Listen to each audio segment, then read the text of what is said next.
How's it going, guys? The new trailer for Isle of Armor just dropped today and I'm beyond excited, guys. There's so much to go through in this video. I'm going to break down what we saw today. Make sure you watch till the end. I'm sure there's some stuff you guys missed, so you don't want to miss this. So first up, guys, the release date. It's going to be released on June 17th, a bit over 2 weeks away. It's going to be on a Wednesday, which is such a random, in the middle of the week drop, but it is what it is. So what I noticed first about the trailer is Bulbasaur and Squirtle, the way you get it looks like it's a gift Pokemon. So I'm wondering, does that mean these are going to be shiny locked? So these are probably the Gigantamax Squirtle and Bulbasaur, but it sucks. The most time when we do get something like this, those are shiny locked, which is a bit disappointing. So this is how G-Max Venusaur is going to look, as well as according to Cerebi, we know that the G-Max move is called G-Max Windlash, which does damage and continues to do damage for 4 turns to any non-grass type Pokemon. That sounds like an interesting G move, and honestly, guys, this G-Max Venusaur looks amazing. Guys, it's one of the better artwork I've seen. Next up is the G-Max Blastoise. So look at that, guys. He's actually using his cannons to shoot water, and most of the time he usually uses its mouth, which made no sense. So finally, Pokemon got it right after all these years. Just joking. But for sure, so the G-Max move for Blastoise is going to be G-Max Cannonade, which does damage and continues to do damage for 4 turns to any non-water type Pokemon. So it's very similar to Venusaur's, and honestly, both the artwork on this are amazing. Which one do you like more? The G-Max Blastoise or the G-Max Venusaur? To be honest, I'm kind of feeling the G-Max Venusaur more. Alright, so we also saw Urshifu's 2 Gigantamax forms on this trailer, and you know what? They actually look badass. As well as we were able to find out that Urshifu's new ability, Unseen Fist, allows for you to damage Pokemon that have used Protect. So this will be interesting on the online scene and competitive. I wonder if we're actually able to use them online. If so, because that could be an interesting tactic. Like I keep saying it, guys, but honestly, they did a great job with the artwork. Even looking at this one right here, like both of them, I don't even know which one I want. They both look amazing. That just means I need to get one of each. I'm wondering what the shiny forms look like. Even that could even look even more amazing. Just imagine, guys. So their G-Max move is called One Blow and Rapid Flow. Also, guys, if you made it this far and looking for more Pokemon Sword and Shield Isle of Armor DLC once it gets out and releases and guides as well, make sure you subscribe to the channel. I'm trying to hit 200 subscribers before the DLC drops. That's my goal, and if you guys would subscribe, I'd really appreciate that. But let's keep going on. So we knew in the beginning that before this trailer came out, our stars are going to be able to G-Max. We just were not sure how. So now that we know, according to Isle of Armor, there's something called a Dynamax Soup. So what this Dynamax Soup is going to do is, when a Pokemon with the potential to Dynamax drinks it, it can become Gigantamax. So I'm wondering if that also applies to other than our starters. Can we use it for other different Pokemon? Look how huge that soup looks. Like, how much are these guys drinking? This is insane. Next up, guys, we got to see the 2 new Regis, and now we know their English names are going to be Regieleki and Regidrago. So that dragon type is pretty interesting. It looks like he's holding a skull of a Charizard or something, right? And not any old Charizard. It looks like a shiny Charizard. So that Regidrago is nothing to mess around with, guys. So this next bit of information is actually for Crown Tundra. There's a new feature called the Galar Star Tournament in Winden. In this, you can play multi-battles against various characters from the story. So it looks like you can battle 2-on-2. I'm pretty sure you should be able to choose your character, because not sure if anyone wants to always battle with Hop as your partner, but hey, that may be your case. Like me, I love Hop personally. It looks like you can go against the likes of other gym leaders, you can go against a champion, so it's an interesting new feature they're going to add. So when the trailer started, guys, we all saw the Galarian Slowbro, and how cool does that look, guys? So it's actually a poison and psychic typing, and it seems like it's something along the lines of a shelter bit him and something went wrong terribly. The poison infected him or something. We'll find out when the game starts, but I do like how he looks. If you guys saw this during the trailer, you were as probably confused as I was. I'm like, what the heck is this? But after doing some research, it looks like this is a recycling machine, which can be found in the dojo of the Isle of Armor. When players insert 4 objects in it, it will combine them to create a new one, such as a Pokeball or items such as more PP. Among that, certain combinations will yield more rare items as a result.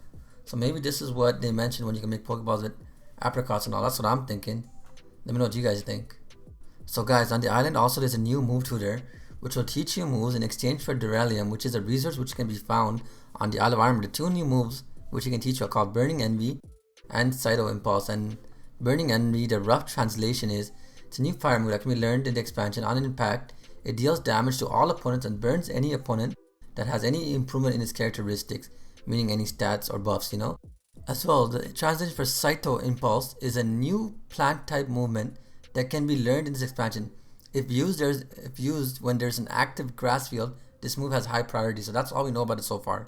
If I had to guess, guys, these are probably some high base attack moves just because it's near end of game. So must be giving us some powerful moves and possibly learning just to take on some kind of final boss in the game. I'm not sure who that boss is, but we'll figure out. So next up, let's talk about the legendary bird trio. So don't get them confused with Zapdos and Moltres and Articuno. They're very similar, but actually it looks like they're different Pokemon altogether. So reading a rough translation of Articuno, well, the Galarian Articuno, the migratory Pokemon appears in the Crown Tundra once every several decades. Its signature move, Frosty Glaze, is a special psychic type attack where the Pokemon launches psychic rays through its eyes. Also, you can freeze the target. So just letting you know, this is a psychic and flying type Pokemon. Alright guys, moving on to Zapdos, the Galarian Zapdos. This is a fighting and flying type and honestly looks like the Roadrunner. So this Pokemon, he'll appear in the Crown Tundra once every several decades. Its signature move is the Lightning Kick, fight type physical attack, in which the Pokemon rolls and targets with lightning-like movements before kicking it. Also lowers the defense of its target. Alright guys, next up, Galarian Moltres. Look how awesome that looks. So this is going to be a dark and flying type as well. This will appear every decade. And it'll use the Red Hot Fury special attack and kind of translates into its signature move. The Pokemon transforms its anger into Fury Aura, which while it attacks, also can make the target scared. So a new character which we're introduced to, which was not in any of the other trailers, is this guy right here. He looks like the chairman, doesn't he? Or am I just tripping out? He looks like the chairman to me.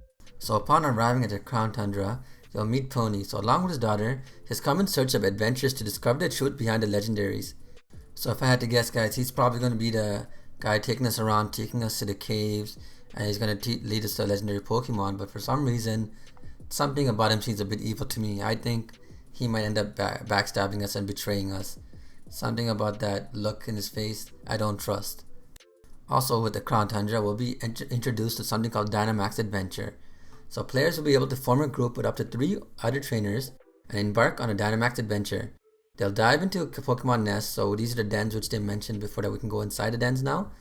And I'm thinking this must be the way where we can meet all the legendaries, so we probably go inside these caves and go different paths, and different paths lead to different legendaries. So that's all we know for now, but as soon as we find out more information, I'll make sure to let you guys know. Alright guys, so that covered the bulk of everything we saw today on the trailer. But now let's quickly go over which Pokemon are going to be the Isle of Armor. So I'm going to include the Pokemon from the previous trailer as well, plus adding the new ones we saw in this trailer. So of course we're going to have the Kubfu and Urshifu. Those are what the storyline is around. We got introduced to the new G-Max forms of Venusaur, Blastoise, Rillaboom, Cinderace, Inteleon, and Urshifu. And as well as returning Pokemon, we got the Psyduck line, we got the Poliwag line, we saw Slowbro, the Magnemite line, Chansey, Kangaskhan, which I was hyped for, didn't expect that, Staryu line, we got Scyther coming back, oh my god, imagine they gave Scyther a G-Max.